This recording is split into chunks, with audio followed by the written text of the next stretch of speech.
Siapa sangka, duet paling kontroversial abad ini, Trump dan Netanyahu, kini diambang perpecahan. Dulu mereka terlihat tak terpisahkan, dua tokoh keras kepala yang saling menguatkan, berdiri di garis depan politik kanan dunia. Tapi sekarang, retakan mulai terlihat, dan dunia memperhatikannya dengan nafas tertahan. Trump yang dulu begitu lantang membela Israel, kini mulai mengambil jarak. Retorikanya berubah, gesturnya tak lagi hangat. Sementara Netanyahu terjebak di tengah kecaman global dan isolasi yang makin nyata. Apakah ini hanya drama sesaat atau pertanda bahwa aliansi yang selama ini dianggap abadi sebenarnya rapuh dan penuh kepentingan semu? Dalam video kali ini kita akan membongkar semua intrik, kepentingan, dan retakan yang tak bisa lagi disembunyikan. Ini bukan akhir dari kisah lama. Ini adalah awal dari babak paling mengguncang dalam hubungan Amerika Serikat-Israel.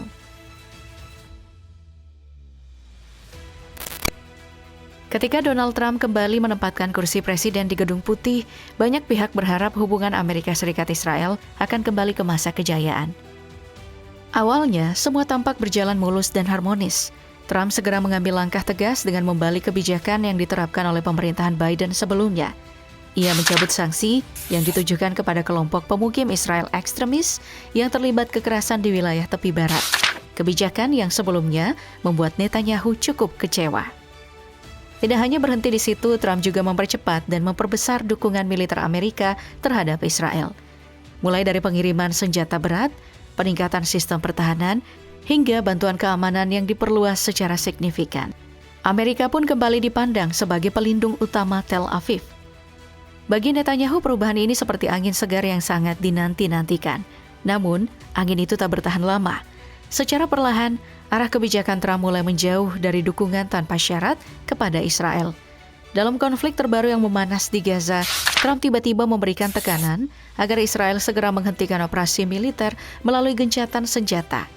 Sikap terbuka seperti ini sangat jarang muncul dari Amerika, apalagi di era Trump. Yang lebih mengejutkan, Amerika mulai bernegosiasi langsung dengan Hamas untuk pembebasan sandera, tanpa memberitahu atau berkoordinasi dengan Israel dan tanpa persetujuan Netanyahu. Tak hanya itu, pemerintahan Trump juga diam-diam membuka kembali saluran diplomasi dengan Iran yang selama ini menjadi musuh utama Israel dalam rangka pembicaraan nuklir. Termasuk pula komunikasi dengan kelompok Houthi di Yaman yang dianggap sebagai perpanjangan tangan Iran. Israel yang selama ini mengandalkan restu Amerika untuk melancarkan serangan terhadap fasilitas nuklir Iran harus menerima kenyataan pahit bahwa Trump menolak memberikan dukungan militer untuk aksi tersebut. Sinyal paling keras datang dari Arab Saudi. Dalam pembicaraan nuklir antara Arab Saudi dan Amerika Serikat, Trump menghapus syarat normalisasi hubungan dengan Israel sebagai bagian dari kesepakatan.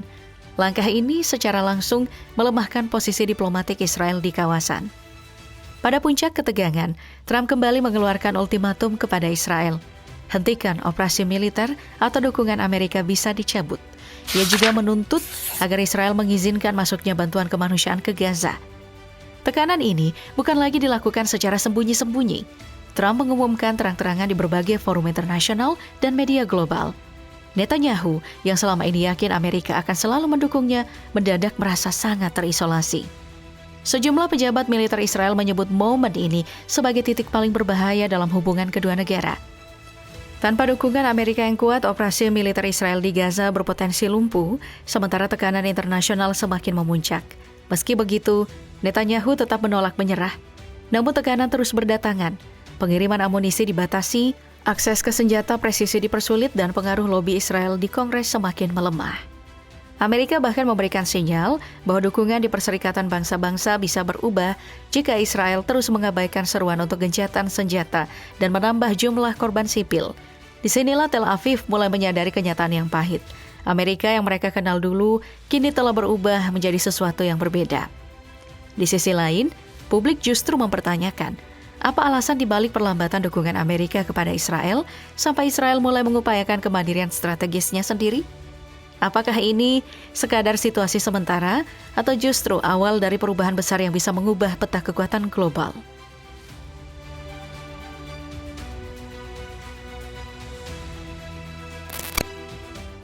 Pertanyaan tadi terkait dengan kembalinya Donald Trump memimpin Amerika Serikat. Mungkin kalian heran, Sebab dulu Trump dan Netanyahu seperti pasangan yang tak terpisahkan. Dua pemimpin yang sama-sama kontroversial, penuh semangat populis, dan tampak tak peduli dengan kritikan dari luar negeri. Namun, jangan terkecoh dengan tampilan mesra mereka. Di balik itu semua, ada ketegangan yang lama terpendam. Coba ingat, di tahun 2021, Trump pernah menyebut Netanyahu dengan kata-kata kasar, "Kim." Ucapan seperti itu sangat jarang keluar dari mulut seorang mantan presiden Amerika. Kalimat itu menandai retaknya hubungan kepercayaan yang selama ini mereka bina. Sejak saat itu ikatan persahabatan resmi mereka mulai mengendur dan akhirnya berakhir. Bagi Israel, peristiwa tersebut menjadi momen penting yang membuka babak baru dalam hubungan mereka dengan Amerika Serikat. Sebuah perubahan besar yang sulit untuk diabaikan. Mari kita bongkar kenapa Trump bisa melontarkan pernyataan yang mengejutkan itu. Kita harus kembali ke momen yang mengguncang dunia November 2016. Saat itu Donald Trump, seorang outsider tanpa pengalaman politik, mengguncang Amerika dengan kemenangan yang tak terduga sebagai seorang presiden. Dari seluruh pemimpin dunia, satu yang paling bergembira bukan dari Eropa ataupun Asia, tapi dari Timur Tengah, Israel. Benjamin Netanyahu, sang Perdana Menteri, langsung meledak dalam euforia. Ia menyebut Trump sebagai sahabat sejati Israel dan yakin hubungan kedua negara akan melonjak ke level yang belum pernah terjadi sebelumnya. Dan benar saja, kedekatan mereka meledak bah api yang berkobar. Hadiah-hadiah spektakuler dari Amerika mengalir deras ke Israel. Trump pun membawa perubahan drastis yang jauh melampaui semua presiden sebelumnya. Langkah paling berani, mencabut kesepakatan nuklir Iran yang selama ini dianggap Israel sebagai sandungan besar. JCPOA dihancurkan.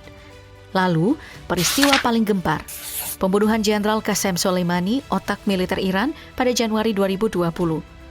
Dunia terperangah, sementara Israel bersorak dalam diam penuh kemenangan. Trump juga menggemparkan dunia dengan memindahkan kedutaan besar Amerika Serikat dari Tel Aviv ke Yerusalem, sebuah keputusan yang dipandang tabu oleh para pendahulunya demi menjaga keseimbangan regional. Trump dengan tegas mengukuhkan Yerusalem sebagai ibu kota Israel tanpa kompromi. Dan jangan lupa Abraham Accords, kesepakatan bersejarah yang memecah kebekuan hubungan Israel dengan negara-negara Arab seperti Uni Emirat Arab, Bahrain, Sudan, dan Maroko.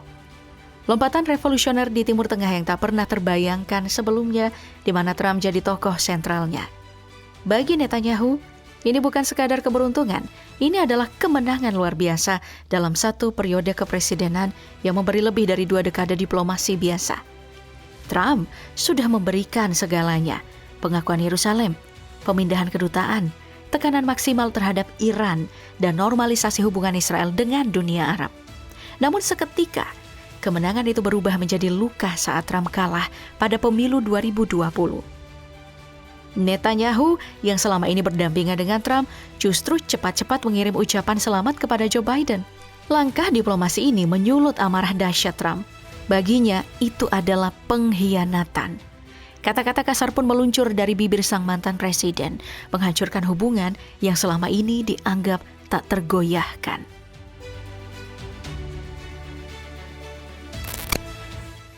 Jadi, apa yang bisa kita tarik dari semua ini?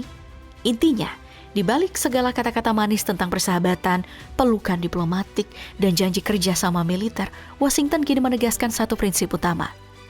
Amerika di atas segalanya. America first. Bahkan untuk sekutu terdekat sekalipun. Bagi Israel, kenyataan ini terasa pahit. Hubungan yang selama ini dianggap solid, ternyata sangat bergantung pada siapa yang sedang berkuasa dan bagaimana kepentingan Amerika berubah seiring waktu. Ketika tekanan global meningkat, opini publik Amerika bergeser dan kepentingan domestik menjadi prioritas. Israel tak luput dari tekanan, pembatasan, bahkan bisa dibiarkan sendiri sementara waktu. Kini, Israel mulai membicarakan soal kemandirian strategis, menyadari bahwa bergantung pada satu negara saja sudah tidak memadai lagi. Tapi ini bukan sekadar soal militer, melainkan gambaran tentang bagaimana arah perubahan dunia. Apakah ini hanya gelombang sementara? Ataukah ini tanda bahwa pusat kekuatan dunia sedang bergeser dan Amerika sedang merombak siapa yang akan dianggap teman dan siapa yang dianggap beban? Yang pasti di era setelah Trump tidak ada hubungan yang benar-benar kebal dari ujian. Karena saat segalanya dipertaruhkan, Washington selalu mengutamakan kepentingan dirinya sendiri.